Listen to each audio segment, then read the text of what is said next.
Hi everyone. So here we are.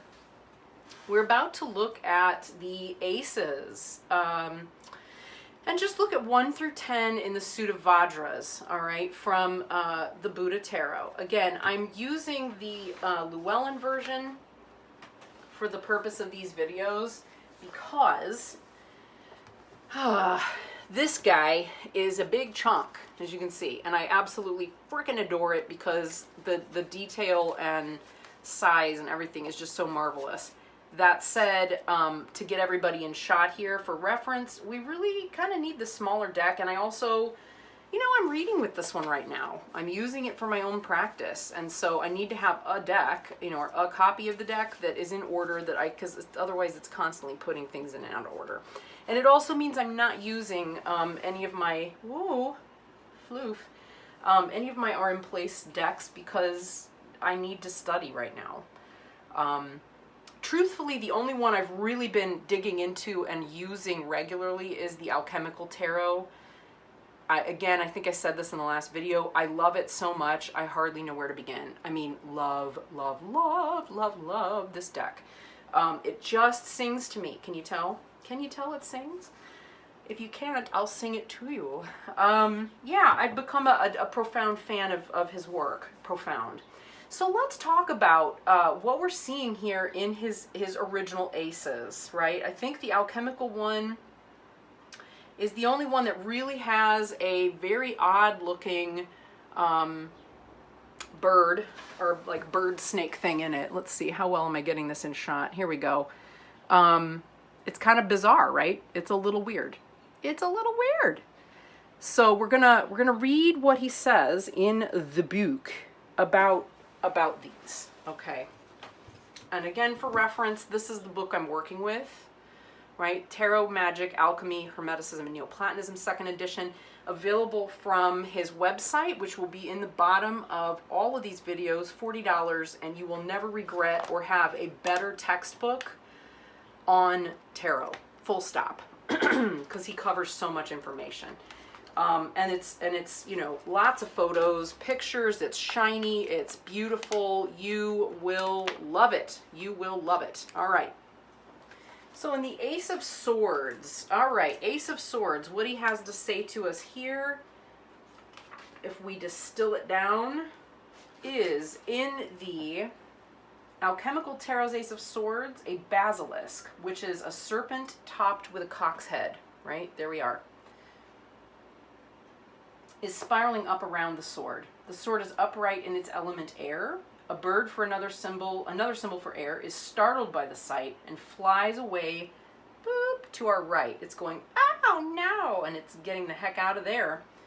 Starting on its transformation into an eagle, the ruler of this suit, depicted as the King of Swords. All right, so we get already this kind of symbolism of transformation. So that's what we need to know. We get the sword, the bird here as well. No bird here. Here we're sticking with something a little bit more traditional in the Sevenfold mystery. He says it's based on the Marseille ace. All right, so the hand emerges from the clouds, holds the tarot, and holds the sword upright in the positive direction, and instead of a crown, a glowing laurel wreath encircles the blade. So it symbolizes virtue as well as victory.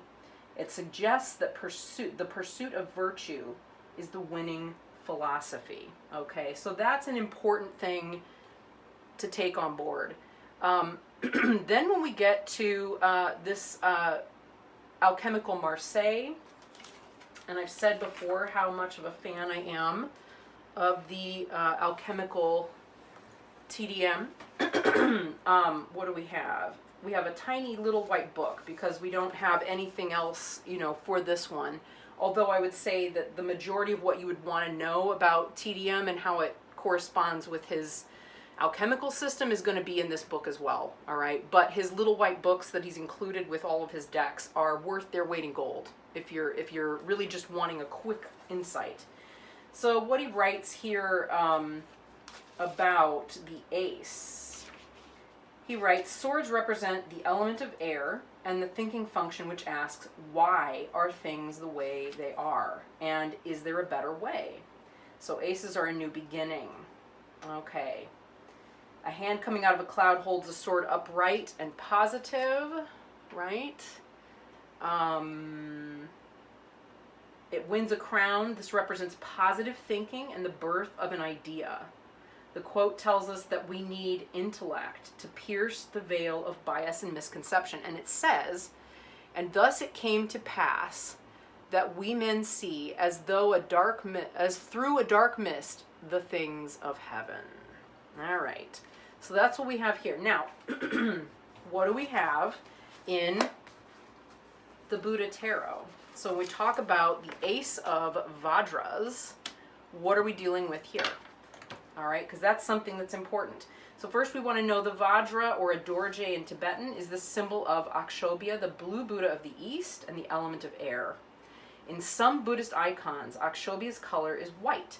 Now, I spoke about this briefly in the video about mandalas, about the reversal of white and blue sometimes that we find in mandalas, and I love that he mentions this in the book. He says, when that is the case, blue is assigned to the sacred center. The Vajra, as we see in the card, is a short scepter with a pronged point at each end. This is a three-pronged Vajra, but they may have from 1 to 9 prongs. Vajra means thunderbolt. Okay.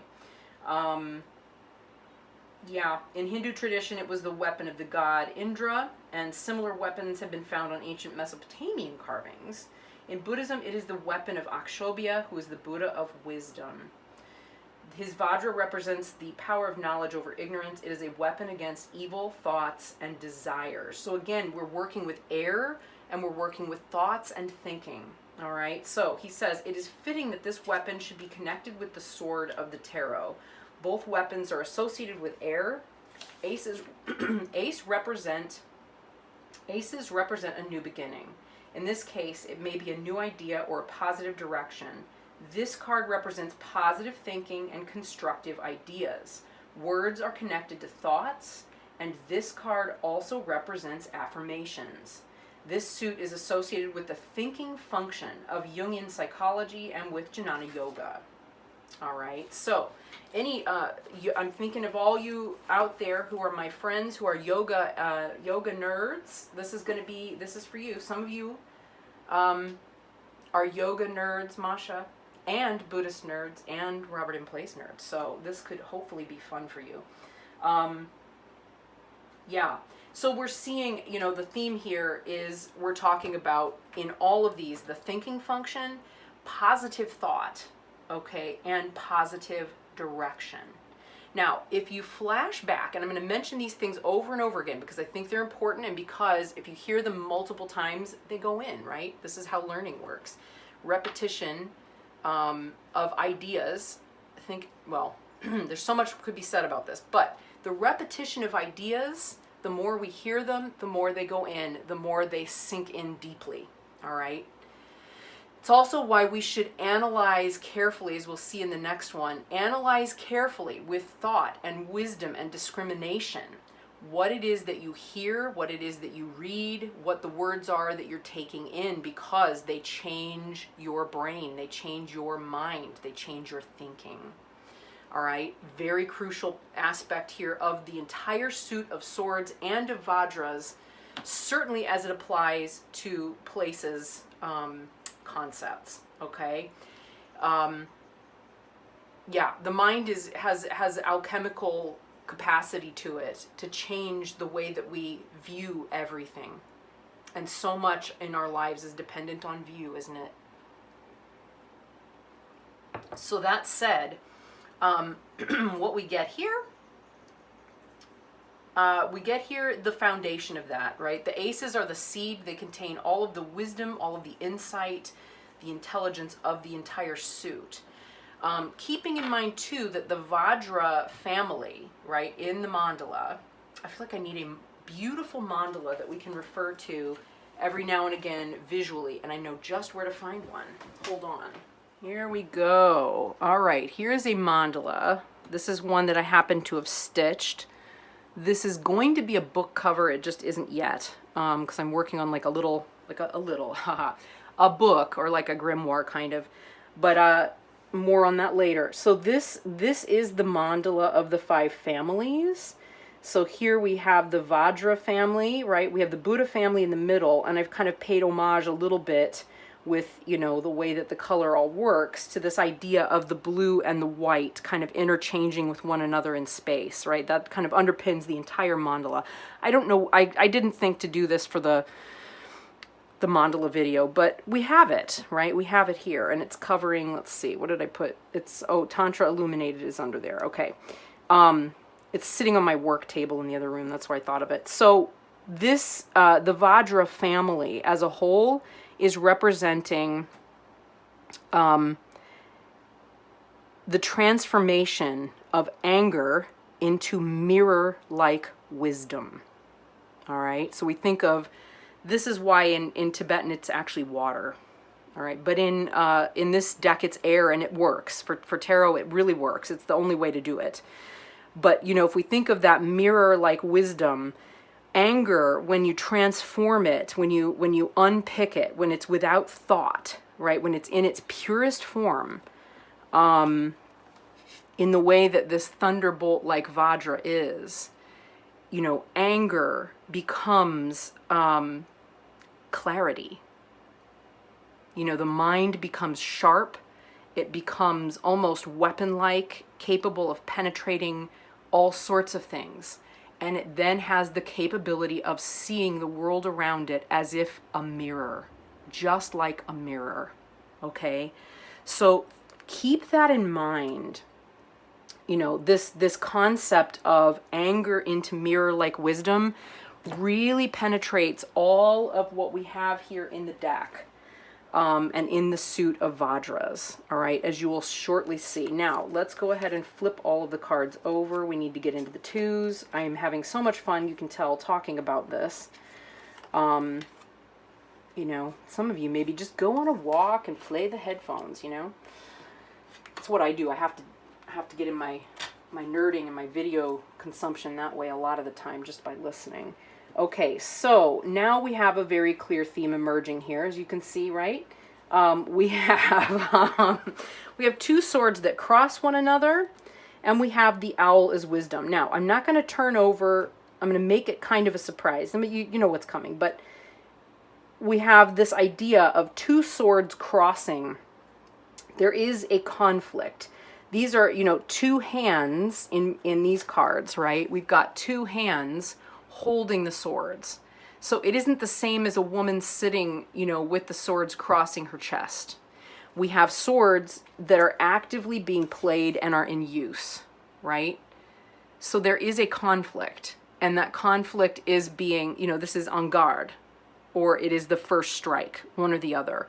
There is a conflict in play. This owl in the Alchemical Tarot has not made a choice about which side they're on in this conflict. This owl in the Sevenfold Tarot has. So essentially we have the same meaning, but in this one we see that the owl has made a distinct choice.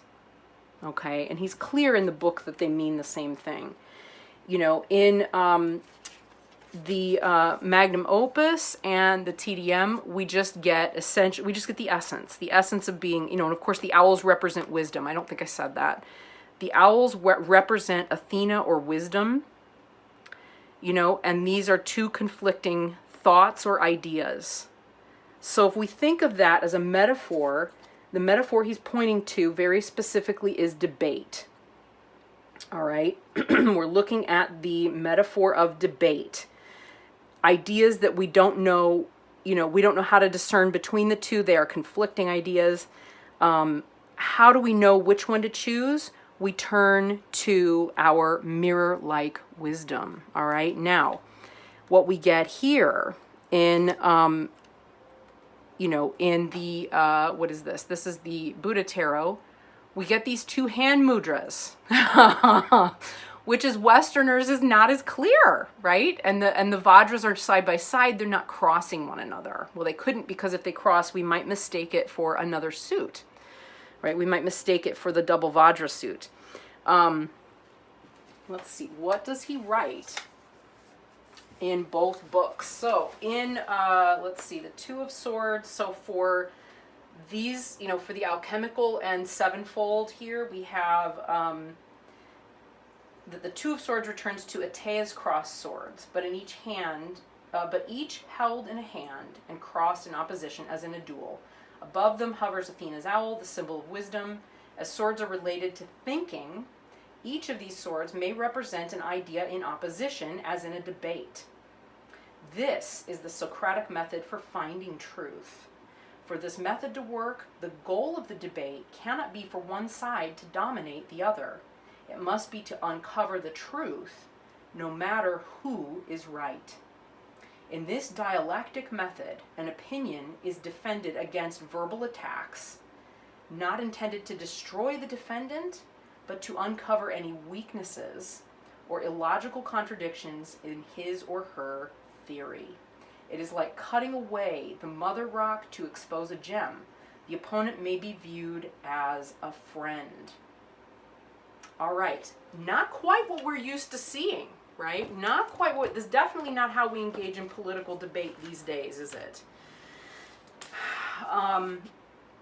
So now what he says in the Two of Vajras. On the Two of Vajras, we find the Dharma Chakra Mudra. This is the hand gesture of teaching or debate. It is associated with the Buddha setting the wheel of law into motion in Deer Park, and the white jina of the center, Virochana. Okay, so that is the white Buddha in the center of the mandala. Okay, he holds this particular gesture. Okay, the index finger and thumb touching symbolize a point being made. Usually in icons, the other hand would display an open palm or the index finger pointing up to reinforce the point. Here there are 2 points being made. So this card represents a debate. This is a debate of words, a calm attempt to find truth, not a power struggle engendered by negative emotions. Each opinion must be respected, and everyone involved must be free to accept or reject what is said based on his or her own experience. This is how Buddha expected his teachings to be received. Do not take what is said on faith. All right, so, the Buddha's teachings are that you take in the information, you analyze it, you weigh it up against your own life, and your own life experience. The mold count must be super high today, guys. Sorry about all the throat clearing. And you pass it through your kind of internal systems, your lower intestine, in order to decide whether what you're learning or the truth, the truth that you're hearing is something applicable to you or not. So can you imagine in a reading, to have the Two of Vajras is to say, depending on the cards around it, could be so impactful. Same with these, right? They read beautifully when you put them in context. They can have a deeper meaning, or they can have a really mundane, simplistic meaning, depending on what it is you're trying to read for and cover, right? So personal practice, bing, it's a good one. Reading for others, bing, it's a good one. Right? Reading mundane matters, reading path work, reading any of that is going to be, is going to be fabulous. This is going to be the best. Now, that is a different kind of concept than what we see in the RWS for sure, right? But as you're going to see in a moment, when we get into the threes, look at that. This is familiar, right? So you're going to find in places decks, there are familiar ideas and concepts that overlap you with Tarot de Marseille and with RWS and Thoth. And then they also sometimes go a slightly different direction or with a different idea. And then look here, what do we find with the Buddha Tarot? An arrow in the heart. Arrow in the heart. So we know what this is, right? We absolutely know the territory that we're in. We know the history of it. We know that there's the Solabusca. The Solabusca is what informed Pamela Coleman, right? Pamela Coleman Smith. He does make the point in the book that the Three of Swords in the Sevenfold Tarot, he added the veins because he really didn't want it to look like a Valentine. In the Alchemical Tarot, that is actually quite worth reading and delving into here because it's very, I think it's kind of poignant and rather marvelous. He writes, it depicts 3 swords entering a heart from the top.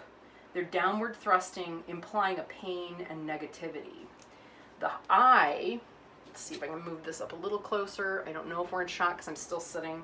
The eye in the center of the heart symbolizes consciousness within this heart, which is the symbol for the soul. The suffering causes the eye to tear, and the tears fall on the rose below. The rose is a symbol of perfection in alchemy. The rose needs joy and sunshine to grow, but it also needs to be watered by our suffering. Without this water, the rose would die on the rocks in this harsh landscape. Although this is a card of suffering, it tells us that pain and hardship are as necessary for our spiritual growth as our sunshine and joy.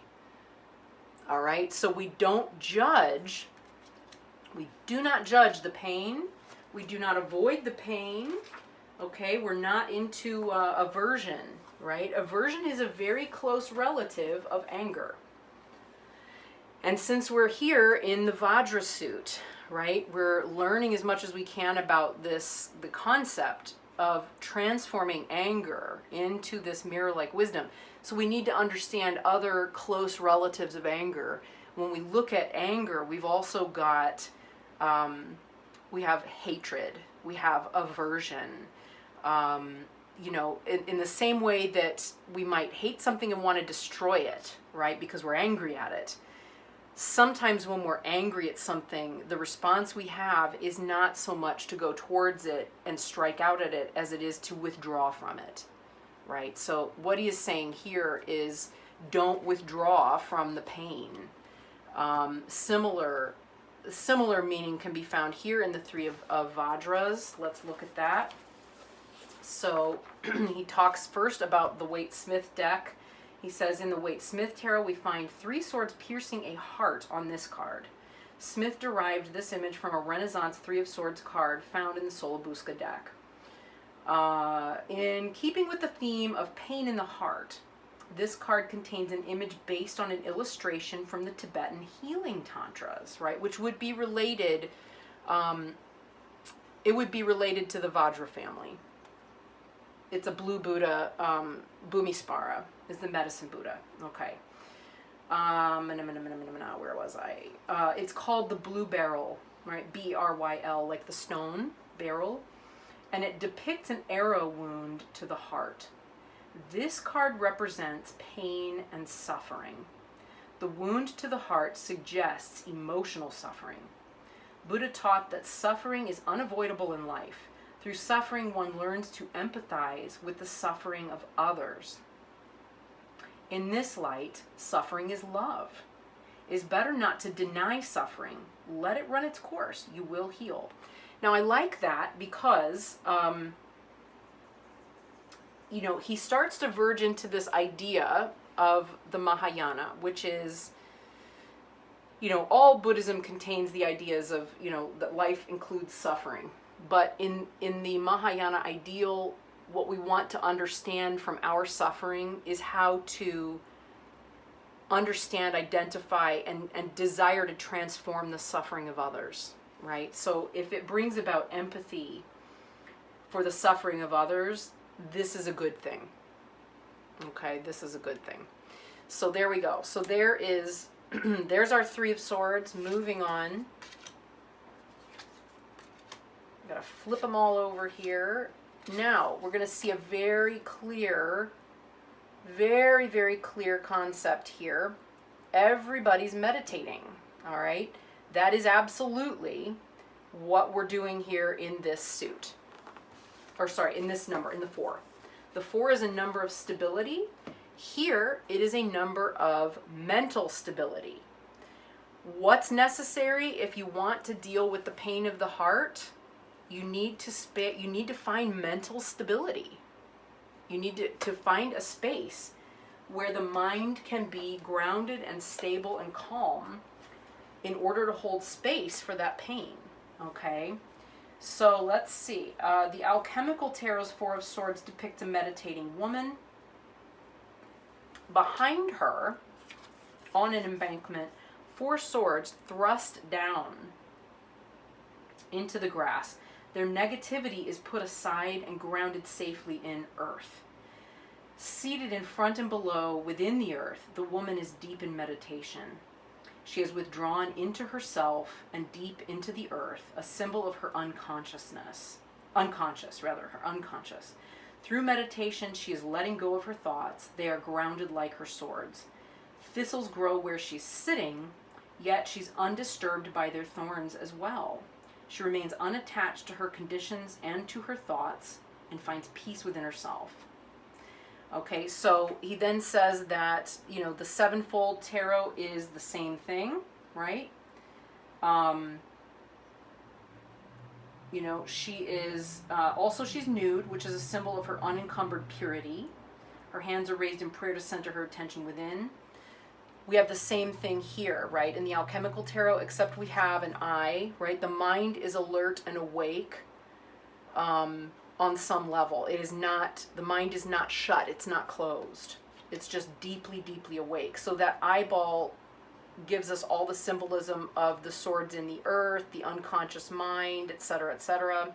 And then in the Tarot de Marseille, she is giving over her thoughts to a higher power, right? She's kneeling before God and offering her thoughts and prayers. Sorry, that sounds so, it has such a weight to it at this moment. Those watching in future, it's June 2022, and the mass shootings have been through the roof, and so politicians are talking a lot about being sick of hearing thoughts and prayers, or people are talking about being sick of hearing thoughts and prayers from politicians. So what we get here, she's putting her thoughts and her prayers towards God, you know, in order to transform that negativity through prayer. Okay. Now, what do we get in the Buddha Tarot? In the Buddha Tarot, look at that. We have meditation. So this is the gesture of meditation, okay? And he's borrowing that from another family. It's red, so that comes from the Padma family. So Amitabha meditates. Amitabha, who is the Buddha of the Padma or fire family, sits in this position. So what do we have in the book? All right, he says 4 is the number of physical manifestation, right? That idea being borrowed from, most of us are kind of aware of that is an idea borrowed from the, from Kabbalah. Let's see. And this is the suit of air and of thought. The material world generates from the immaterial world. Everything that we create stems from our thoughts, and our thoughts rise from unseen depths from within our unconscious. This is the process we observe when we meditate. Through meditation, we bring concentration and freedom to this creative process and recreate our lives. This is a card of meditation. Okay. Then he talks about Amitabha. Let's see. The thumb, this is a symbol of the mystic fire of Amitabha. So that is the mystic fire. The symbol is the mudra. The thumbs joining form a triangle in relation to the hands. So from this fire, like an emerging thought, the white lotus rises. This is one of the 8 glorious emblems of Buddha. It symbolizes peace, tranquility, and spontaneous generation. Okay? And spontaneous generation in Buddhism is a very interesting concept. It's hard to get into right now, but I think this is enough. This is enough for now. Okay. I think that's enough. I hope that's enough. So I think we'll do one more, and we'll just cut this video short because I know this is a lot of information, and we'll do 5 to 10 in a separate video. can kind of feel that this is like, whoa, oh my gosh, that's so much information. So much to take in. So I'll bring the Buddha Tarot back up here in a moment. We're going to flip over to this 5 here. So you can see there's a theme emerging. Hammers and an anvil. Oh, look, here it is.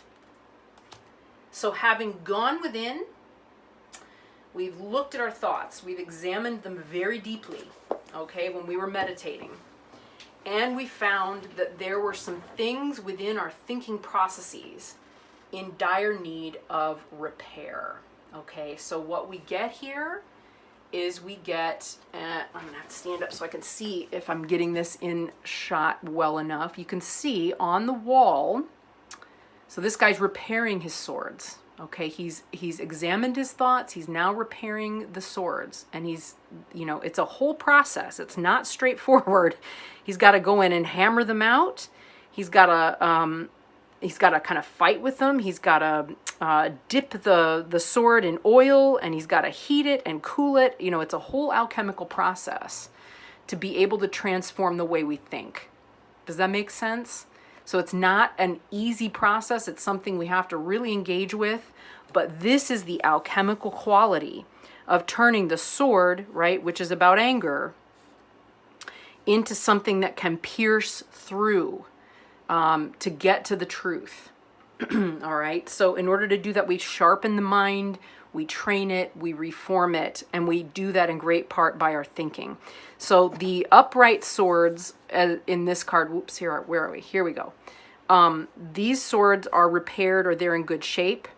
There are 2 swords here that have all the nicks and stuff in them, right? And then there's one that's clearly, it was in need of that work.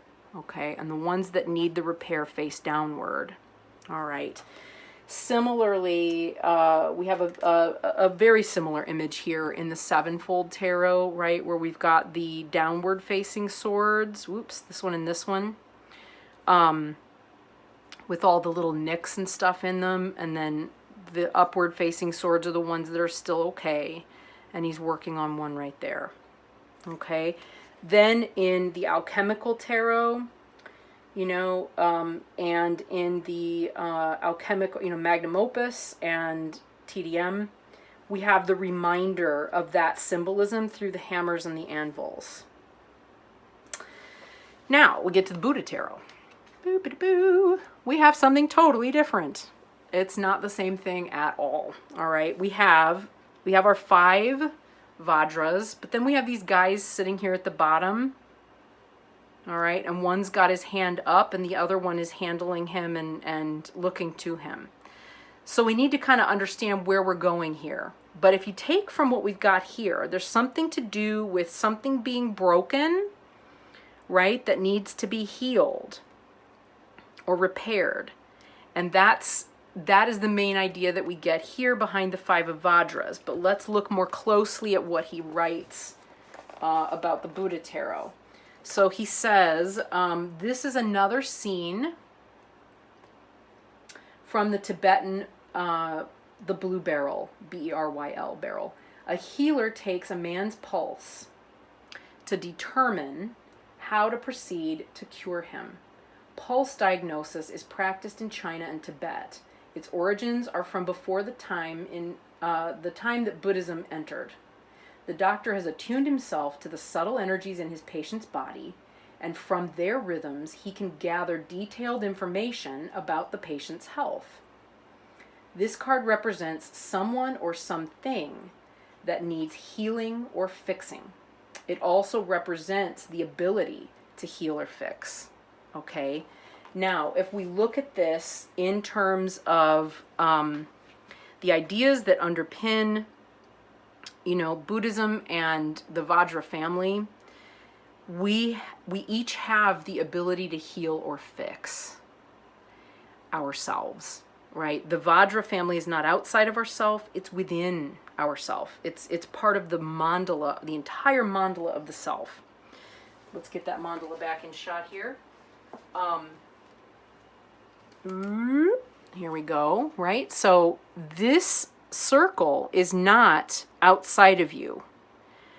this is who we are. This whole mandala is us. It represents in Tibetan psychology and thought, this symbolizes everything that we are. Okay, the poisons as well as the positive, the good and the bad and the ugly and everything in between. Okay, so within that school or that idea of that thought, we have the ability to transform inside of this cauldron here any anger that we have into clarity. That clarity heals us, right? Think about Louise Hay. Your thoughts can heal your mind. All right, so that's what we're looking at with this Five of Swords and, here and the Five of Swords here. Your thoughts have the capacity to heal your mind. You have the capacity to heal your mind. Okay, so, or to help another heal their mind, right? Because we are all connected. So what needs to be healed? That's the question. So with that in mind, I'm going to stop here because this is very long. And we're going to do 6 to 10 in the next video. But I hope this was helpful. Sincerely hope this was helpful. And I will see you again in the next one. Bye.